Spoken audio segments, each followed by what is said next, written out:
Hey guys, Infidel 1258 here, coming from Splinterfest, Las Vegas. Got my pass, got my swag bag. They gave us all Splinterfest T-shirts. They gave a pack of cards that has some amazing physical Chaos Legion cards that are I haven't opened, but I've seen other people who open and it looks sick. I also bought a wood. I don't have it here in front of me, but I bought I think it's a hand card. Maybe it's a laser card. I don't know. It's some sort of carved crypto or no llama scarred llama card, the summoner card, and it's like a physical piece of wood that's been beautifully etched. It's lovely. I'll definitely do a video separately on that. But huge news. Lux Vega, the new summoner for Splinterlands for the Riftwatchers, the kind of the cornerstone card from this whole event. It's been that the artwork, if you go specifically to the Splinterlands website and you go to the shop and you look at Splinterfest tickets, you're going to see that woman kind of grandly inviting you in. She has like a tall top hat. She's beautiful and slender, and she's like near that caravan. That woman is Lux Vega, and Lux Vega is a neutral summoner with +1 speed, +1 hit points, and +1 armor. And so I just want to quickly, like, first reactions. I'm thinking this is amazing. I think this is going to be very powerful. From what we understand, it's going to be partnered with any one splinter that you want, in the same way that a dragon summoner allows you to partner with another splinter. And so you're going to have access to unlocking, all of the neutral monsters, of course, because it's a neutral summoner.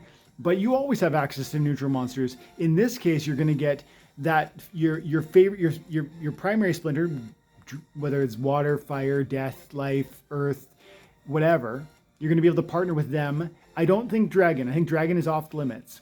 But you're going to be able to partner with one of the other splinters, and then you're going to be able to access all neutral cards and all of their cards. And so it feels a lot like a dragon summoner. But in this way, it's in two major ways it's different. Well, in one really major way it's different. And it's that there is no nerf to neutral summoners. To our knowledge at this moment, there's no way that your neutral summoner will be unplayable. It's not as if their neutral is even a splinter. And so currently, you might load up a game and the rule set is unique every time, and a certain match might exclude water. It might exclude fire. It might exclude death. But it never excludes neutral, except with the one rule set where it says, I think it's called like neutrals or on strike or something. But there's one rule set where you can't use neutral monsters. It doesn't say you can't use neutral summoners. So I actually believe you're going to be able to use your neutral summoner in every game once you have it, mana permitting. And it's a 5 mana summoner. So 5 mana, +1 armor, +1 speed, +1 hit points. So 5 mana, +1 hit point, +1 speed, and +1 armor. And we can talk about how it compares to the types of cards that already exist. And I'm thinking immediately, Kelly of Frendel. And Kelly of Frendel is obviously one of the more expensive rare summoners from the Chaos Legion, right? But not just price point. But price tells us something. Price tells us that the people want it. Price is interesting because it shows what the community is interested in. They like that summoner, and in part, I think they like that summoner not just because it's new and like readily available and maybe partners well with certain Chaos Legion cards, which I think all that's true. But it works well because that one armor does so much to protect you from significant, like, early death. If you have a 1 mana monster, a 1 hit point monster, but you have you now apply a new armor to that, it's theoretically doubling the amount of hit points it has, right?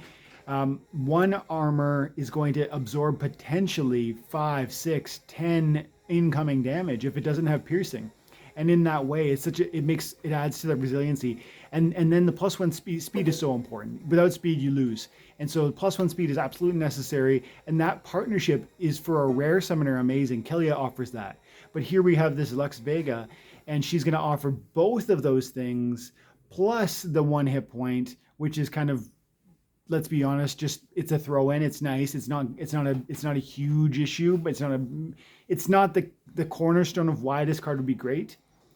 So we've got good stats for a 5 mana cost, which is very reasonable, and you're getting it in a neutral, which, like I said a moment ago, will partner with any of the splinters to our knowledge, and will unlock that consistency that I mentioned a moment ago, where you're not going to have to worry about what if my favorite splinter isn't available? Again, if water is your favorite splinter, you might really rely on Kelly Friendle. Well, here you go. You've got a card. You don't get to use that when water gets taken out. But in the rule set where water gets taken out, you could still drop this neutral monster, this summoner, and access Fire Team, access Death, whatever splinter they give you access to. And in that way, have consistency, and that consistency is going to be so important to being able to climb, I think, and do really well in tournaments and even brawls, because you get consistency. You always know that you're going to have this one summoner applicable and available, and then if you can then start building out your neutral monsters, and you probably should have already been doing this, like we already knew well long ago that both dragon and neutral monsters, because they cross pollinate with other splinters, they can be so much more impactful. You can play them so many more times than others, and therefore that's where first investment dollars should go.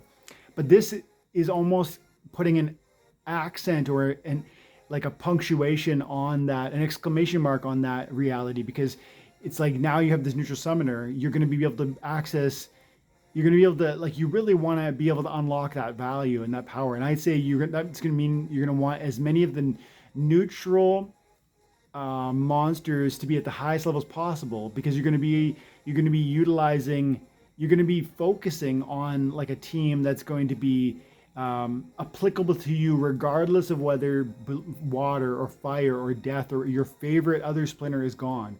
And you can just carry those neutrals and this neutral summoner into other splinter partnerships to get the job done.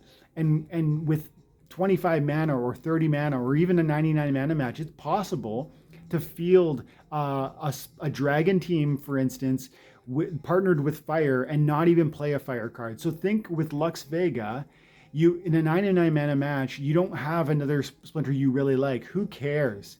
Right? You drop your Lux Vega, and if you've got a well-equipped neutral team, you just fill up all 6 slots with neutral monsters. Why not? You know, we've got great tanks there now. Coral Lurker, Alamo Cambio for like an off tank. You've got a ton of amazing cards that support and that are main tanks or that are carry cards. And so you can totally now do that and unlock way more consistency. So I think this is gigantic for the game. I think this card's amazing.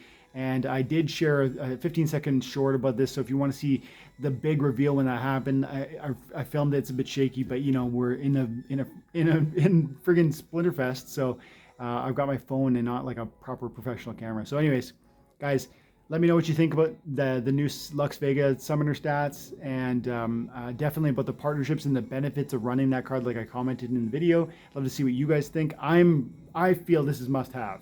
What do you think? Let me know in the comments below. Have an amazing day. God bless.